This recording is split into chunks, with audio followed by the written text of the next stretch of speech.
بسم الله الرحمن الرحيم، وصل اللهم وسلم على إمامنا وحبيبنا سيدنا ونبينا سيدنا محمد، ألف صلاة وألف سلام عليه. أيتها المواطنات، أيها المواطنون الأعزاء، كما تعلمون منذ ما يقرب شهرين أخذت إلى الخارج على جناح السرعة لما كان قد أصابني من وباء كورونا. اليوم الحمد لله بفضل الله عز وجل وعيانته ولطفه في القضاء والقدر، وبفضل كذلك أطبائنا في المستشفى العسكري والأطباء الألمان، الحمد لله طريق تعافي بدأت فيه. ربما يأخذ أسبوع أسبوعين وثلاثة أسابيع أخرى، ولكن إن شاء الله سأسترجع كل قواي البدنية. بعدي عن الوطن ليس معناه نسيان الوطن، فأنا أتابع يوميا إن لم أقل ساعة بساعة كل ما يجري في الوطن، وعند الضرورة أسدي تعليمات إلى الرئاسة. فبالنسبة للمسار الذي سطرناه مع بعض، ترى الحملة الانتخابية، واليوم رانا في نهار يوم بعد ما مرت سنة على انتخابي، وأشكركم مرة أخرى على هذا.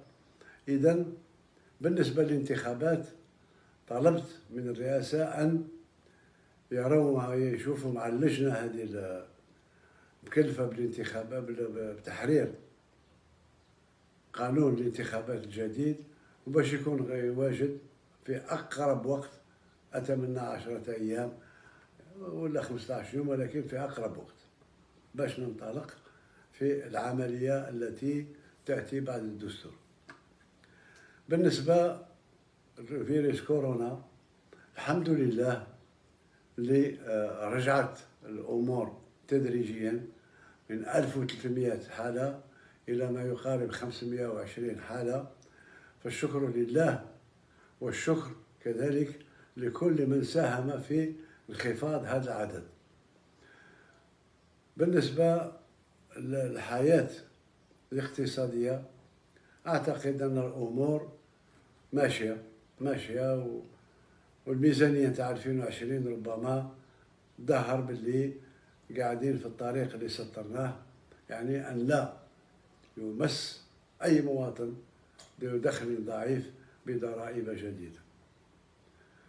بالنسبة للأوضاع السياسية في المنطقة، فالجزائر قوية وأقوى من كل ما يظنه البعض.